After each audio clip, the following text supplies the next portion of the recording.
G'day, Chris here from Buena Vista Bees. Firstly, my apologies for not posting a video in quite a while. It's been a busy last month, lots of swarms even with the inclement weather, so there's been a few more of them if you've been following the page. I thought I'd make a video today. I received a call last week for a particularly interesting job. As you can see, I'm just loading up the car now.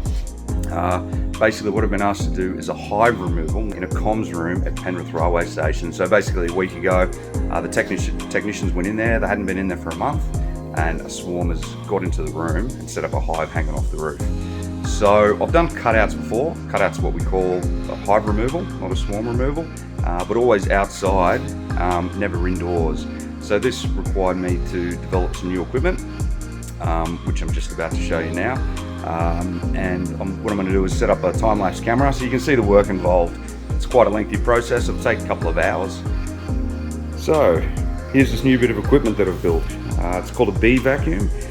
You can actually purchase these, but with like most things in life, if you build it yourself, you often get a better product. So effectively the concept is there is a vacuum which is attached to this top box. It sucks air through all these different levels. And down here we have the suction hose which we suck the bees up with. Now part of the difficulty with this is getting it at a really low suction, enough that you can suck the bees in, but not enough that you're going to damage them on the way through, because they can get pretty beat up. So what we have here is just a little slide valve, and I can adjust the airflow by sliding this left and right. Apologies about the unfinished, unsanded timber, but it works, and I've really got to go and do this job. So what we have down the bottom is the lower level box, which has a slope ramp, so the bees are sucked in, and as soon as they get past that wall, it becomes a low pressure area and they drop to the bottom. And then from there there's a ramp, and they walk up to this box. Inside that box there's 10 frames with foundation on them, and what they can do is they can rest there and just hang off and stay nice and cool as I finish the rest of the hive removal. In between the two yellow boxes there is a mesh screen which is removable, so when the bees are vacuumed in, they're stuck in here. Alright, so once I've got all the bees, or the majority of them, because you can never get all of them, this box is removed, and what we have is 10 frames which don't have foundation on them. As you can see, they're empty. And what I do is I cut out the comb of the hive and I fit it into these frames. So what I'm particularly looking for is the brood, and also pollen stores, but you can also put a bit of honey in there as well. You can never get it all in, but as long as we get all the brood, I'll be happy. The rubber bands are pre-positioned so they can be slid across just to assist in holding the combs into the frames. So once all the bees are in, and once I've got all the comb that I can recover, I then put the lid back on and seal it off. And then from there, we then pull out the mesh. And what happens is the bees will instantly, or very quickly, migrate up the box into this top one, and they'll settle back on the rolled comb. At that point, I strap it all down and then take it home and give them a couple of days just to get settled. And then I'll take that box off, put it on a base with a lid, and they're in their new home and should be very, very happy. So one of the reasons why doing cutouts is complicated, or can be complicated, is because the bees have a home and they have brood, so they're going to naturally be more defensive than swarms.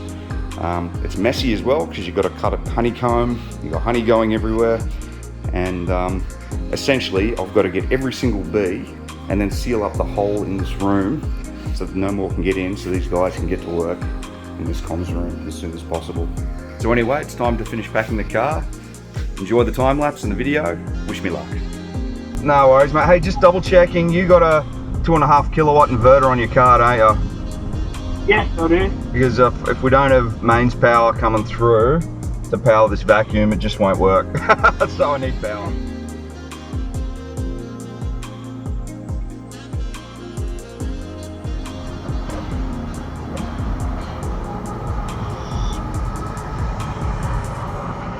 So we're now here at the railway station, and I'm looking through the fence at the comms room, and I'll zoom in and you'll see there's quite a bit of activity there.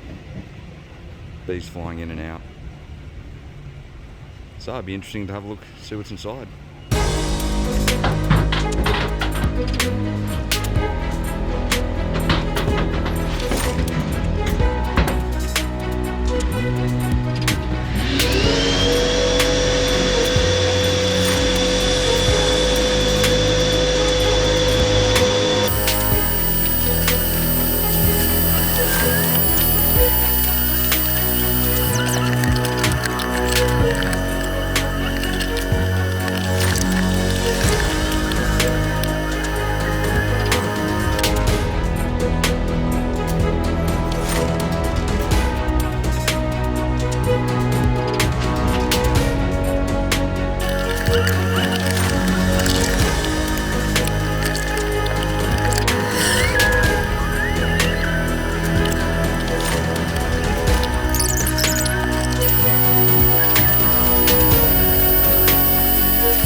Well folks, now it's just tidy up.